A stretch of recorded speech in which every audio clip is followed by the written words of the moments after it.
Mejor hablar en M24. Qué linda canción, la Triple Nelson, la voz de Cristian Cari hablando del Prado, donde según Inumet, insisto, hay 2 grados con 4 décimas. A esta hora, más. te la regalo estar en la estación meteorológica del Prado. Si vas a la de Melilla, te da 6 grados. O sea que hay un microclima ahí entre los árboles que evidentemente condiciona esa medición. Y nosotros, cuando, como decíamos al comienzo del programa, estamos muy cerca de que venza el plazo para que se presenten las firmas de las 2 campañas que cuestionan, una parcial y otra totalmente, a la ley de urgente consideración. Lo que queremos es profundizar la mirada en algunos aspectos de esta norma. Lo hicimos en la mesa a 2 voces de la semana pasada con asuntos educativos, y hoy abordaremos temas vinculados a la seguridad, porque la ley de urgente consideración contiene un vasto articulado vinculado a la seguridad.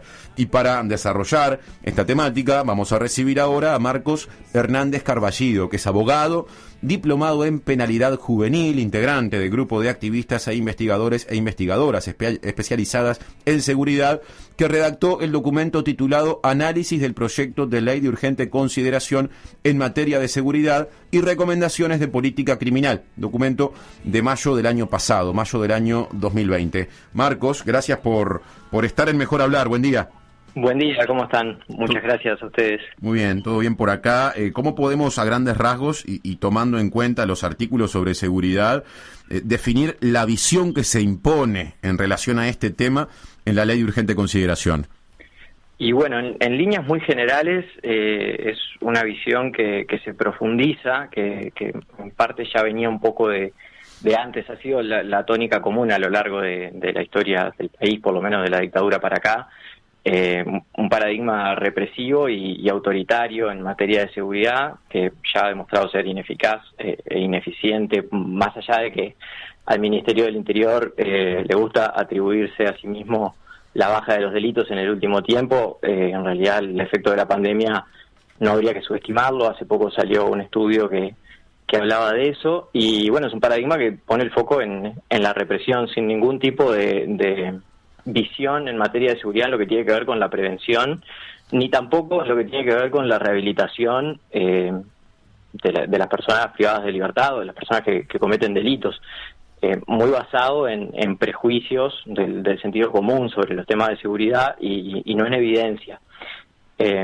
Básicamente va por ahí, son 4 ejes más o menos de normas que tienen que ver con derecho penal, procesal penal, derecho penal juvenil, policía, sistema penitenciario, más de 100 artículos que en líneas generales van por el lado del aumento de penas, la reducción de las garantías procesales, aumento de la discrecionalidad policial, mayor utilización de la cárcel, criminalización de la pobreza y de la protesta. Esos son como los ejes que me parecen más importantes para tener una idea general, digamos, de lo que es la LUC en materia de seguridad. Cuando hablamos de la ampliación del margen de discrecionalidad policial, ¿qué implica y a qué artículos en particular, en términos de síntesis, destacás en ese sentido? Y bueno, hay varios, hay varios, y en realidad hay muchas pequeñas modificaciones a la ley de procedimiento policial. Cuando digo pequeñas me refiero a que de pronto es una palabra que se suprime, una palabra que se agrega o que se modifica en algunos artículos, que van todos en una línea de flexibilizar de alguna manera lo que es el uso de la fuerza y lo que son las facultades de la policía en general. Con esto de las pequeñas modificaciones me refiero a que hay como un cierto tono simbólico de las modificaciones. Por ejemplo, para poner un ejemplo, en lo que tiene que ver con el uso de la fuerza, con el uso de armas de fuego en concreto, la redacción anterior decía que la policía debía actuar bajo su más seria responsabilidad, ahora dice que debe actuar bajo su responsabilidad. Para tener una idea de algunos de los cambios, que obviamente van en un sentido que, acompañado de lo que es el discurso de las autoridades, puede inducir a error a la policía, haciéndole creer que está habilitada a hacer cosas que no está habilitada a hacer. Y bueno, y un poco ya ha pasado también. Hace poco veía un comunicado del sindicato policial que manifestaba su malestar respecto a la actuación de la justicia, que justamente tiene que ver con esto, con la inducción a error de la policía, que por ahí cree que está habilitada a hacer cosas que en realidad no está habilitada a hacer. Entre esas modificaciones, bueno, se flexibiliza lo que tiene que ver con el uso de la fuerza, se habilita a la represión de manifestaciones que perturben gravemente el orden público, se establece lo que es la presunción de legítima defensa, pero también una presunción de legitimidad. Se establece la posibilidad de conducir a personas eventualmente implicadas en delitos, que esto está por fuera de lo que se digan las hipótesis en las que constitucionalmente se puede detener a una persona. Se habilita el porte de armas para retirados y el derecho, entre comillas, a reprimir delitos. La figura del agravio de la autoridad y la resistencia al arresto, que también han sido bastante polémicas, son delitos muy de corte muy autoritario y que pueden habilitar al abuso de autoridad, además de que son innecesarios, porque en realidad otros tipos penales ya podían abarcar esas conductas. Las modificaciones van un poco en ese sentido y obviamente que tienen un impacto bastante grande, ya lo hemos visto, en lo que tiene que ver con la violencia institucional contra ciertas personas, en particular contra los jóvenes que vienen de los barrios con los peores indicadores socioeconómicos, porque bueno, la policía se maneja muchas veces con prejuicios que no son solamente de la policía, sino que están en toda la sociedad. Rodríguez Alzueta dice que atrás del olfato policial está el olfato vecinal, y bueno, en base a esos prejuicios son generalmente determinadas personas las que se llevan la peor parte. Hay algunas cifras sobre eso, por ejemplo, el 40% de los jóvenes fue parado alguna vez por la policía, y sin embargo solamente el 8% fue detenido en una dependencia policial. Esto también tiene que ver con la ineficacia de lo que es el llamado control de identidad, y sobre esto hay datos en otros países también del continente, que bueno, en realidad no ni reducen ni previenen el delito. Es una política muy ineficiente y que también contribuye a la pérdida de confianza en la policía, ¿no? A la pérdida de legitimidad del accionar de la policía. Bien.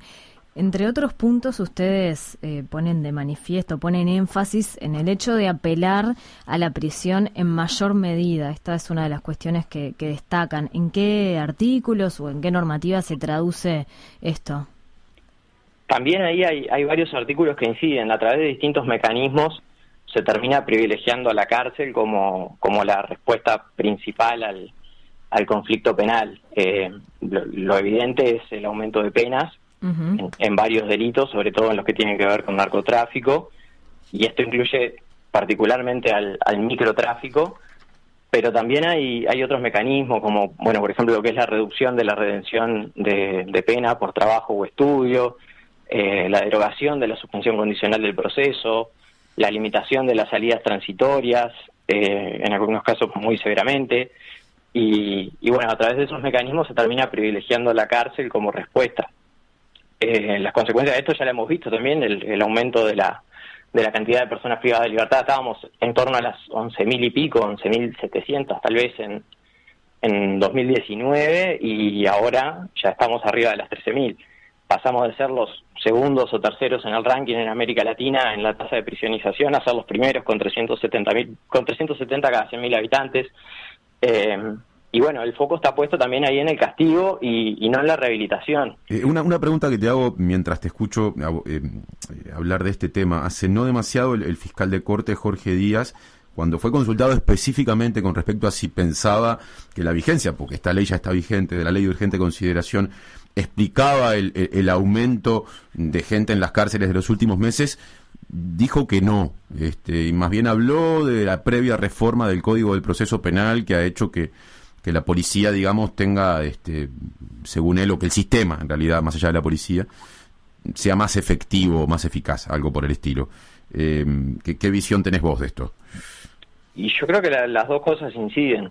Todas las modificaciones que se han hecho de un tiempo a esta parte a la normativa penal y procesal penal conducen al aumento de la población privada de libertad. Me parece que esa es la lectura que se puede hacer, sobre todo en particular con lo que tiene que ver con la LUC, que bueno, elimina las posibilidades también se derogan todo lo que eran las penas alternativas, la libertad vigilada y la libertad vigilada intensiva. Se crea en su lugar un mecanismo que es la libertad a prueba, pero que en realidad tampoco contempla ninguno de los delitos que contribuyen al aumento de la población privada de libertad. Delitos contra la propiedad, como la rapiña o el copamiento, y los delitos de droga quedan por fuera, y en definitiva termina siendo la cárcel la principal respuesta. La población privada de libertad ha venido aumentando sistemáticamente durante los últimos 10 años y tal vez más. En el último tiempo creo que el único momento en el que se redujo fue cuando entró en vigencia la ley de humanización de cárceles. Después siempre ha tendido al aumento. Marcos, en este documento se señala, y en la línea de lo que estás comentando, que hay una intención punitiva en esta ley. También ese término ha sido utilizado por varios, digamos, integrantes de la campaña que busca derogar 135 artículos de la LUC. Ahora, esta campaña no contempla los artículos que crean el Registro Nacional de Violadores y Abusadores Sexuales, se podría tomar como una medida también punitivista, y el que refiere a las circunstancias agravantes muy especiales del delito de homicidio, entre las cuales se encuentra también el femicidio.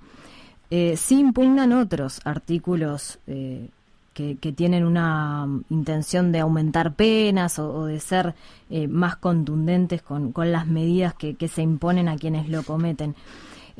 ¿Esto te llama la atención? ¿Pensás que en el debate público deberían tener estos delitos que tienen que ver con abusos sexuales, violaciones, femicidios, que deberían merecer una consideración especial, que deberían merecer la posibilidad de sí, que tengan penas más duras? Sobre eso creo que, hay una cuestión de estrategia política, obviamente, ¿no? De lo que ha sido la campaña.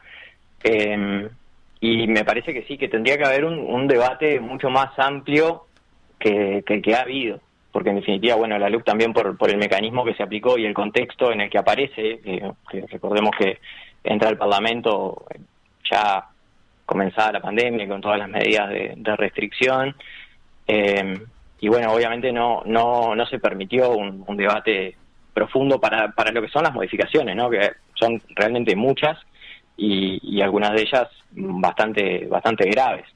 Es cierto que también existe a nivel político y a nivel de la sociedad un relativo consenso en torno a las medidas punitivas, y esto surge de lo que ha sido la política criminal de los últimos años. Sin embargo, yo creo que realmente todas, me cuesta pensar en alguna de las modificaciones en materia de seguridad que implique un cambio deseable. Me parece que incluso estas que mencionabas son cuestionables, porque en definitiva, por ejemplo, lo que tiene que ver con el registro de agresores sexuales no conduce tampoco ni a evitar ni a prevenir lo que son ese tipo de delitos, que obviamente que la prevención ahí es muy importante y va por otro lado, reducir los delitos que tienen que ver con violencia basada en género. Conduce sí a la estigmatización, y se generan otras dinámicas que también ha ocurrido en otros lugares del mundo que terminan no siendo deseables y no aportando ninguna solución al problema de fondo. Más allá de eso, me parece que sería necesario sí una discusión mucho más profunda de todos estos temas, y revisar sobre todo lo que son las políticas basadas en prejuicios, ¿no? En cuestiones que de repente el sentido común nos dice que pueden tener algún efecto, pero en realidad la evidencia demuestra que no. En la cuestión carcelaria, ya nos dijiste que entendés que hay algunos impactos o algunas cosas que se están viendo en el aumento de la población carcelaria que están vinculadas con la vigencia de la ley de urgente consideración. Con respecto a los procedimientos policiales en particular, ¿entendés que en estos meses de vigencia de la norma se evidencian esos cambios, a tu juicio, negativos en cómo la policía se vincula con la sociedad y eventualmente con las personas que supuestamente han cometido delitos? Sí, yo creo que sí. Y en esto tiene que ver, los antropólogos que estudian a la policía hablan mucho de la importancia de la oralidad en las culturas policiales, en la cultura institucional de la policía, y en esto incide no solo la LUC, sino también los discursos, obviamente, que vienen de las autoridades políticas.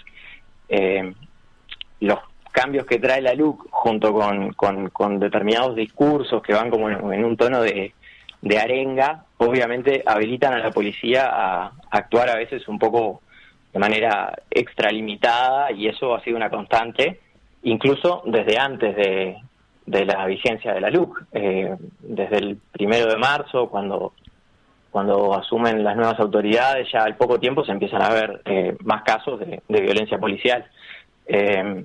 tiene que ver un poco con eso. También ahí hay las dos variables inciden, creo, el cambio legislativo y el discurso de las autoridades.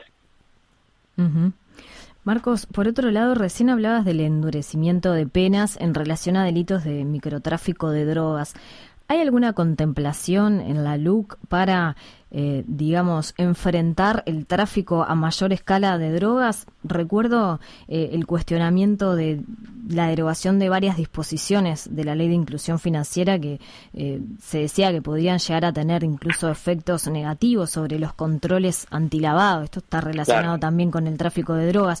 ¿Hay una falta de coherencia en ese sentido o la LUC también tiene algunos mecanismos para enfrentar el tráfico de drogas a mayor escala? No, en realidad lo que hace a la legislación sobre estupefacientes, lo que hay es un aumento de penas sistemático para todos los delitos y bueno, eso incide particularmente en lo que tiene que ver con el microtráfico, porque la legislación uruguaya no distingue los delitos de microtráfico de lo que sería, lo que podríamos decir que es el gran narcotráfico. Claro. Son conductas que están previstas genéricamente, por ejemplo, no sé, ser depositario o introducir al país, y bueno, después está el mínimo y el máximo de la pena, pero dentro de ese mínimo y ese máximo caen todas las conductas, o sea, sean las de mayor gravedad o las de menor gravedad, y el aumento de penas va para todos los delitos. Creo que la mínima pasó a estar en 2 años para todos, o sea, para el caso más chico, ¿no? Después hay casos particulares en los que la mínima es aún mayor. Por ejemplo, cuando se utiliza el hogar, hay un agravante que sube la pena a 4 años. Eso claramente apunta al microtráfico.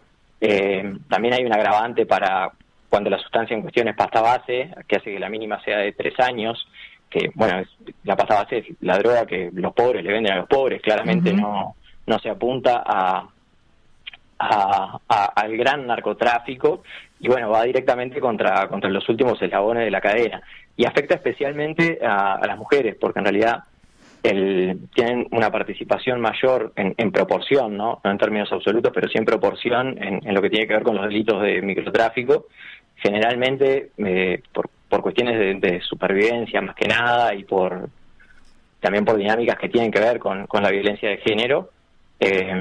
Y bueno, el aumento de penas impacta particularmente ahí. También se aumentan las penas para lo que es la complicidad y el encubrimiento en estos delitos, y eso también obviamente repercute sobre las mujeres. Pero después, en relación a lo que es el gran narcotráfico, digamos, no hay ninguna norma especial, y bueno, y sí están estas derogaciones y modificaciones en la Ley de Inclusión Financiera que, bueno, debilitan los controles en lo que tiene que ver con el lavado de activos. Marcos Hernández Carballido, abogado, diplomado en penalidad juvenil. Muchas gracias por este rato para analizar aspectos vinculados a la seguridad de la ley de urgente consideración. Hasta la próxima. Bueno, hasta la próxima. Muchas gracias a ustedes y un gusto poder participar. Un abrazo. 97.9 FM Montevideo. 102.5 FM Maldonado. Escucha distinto.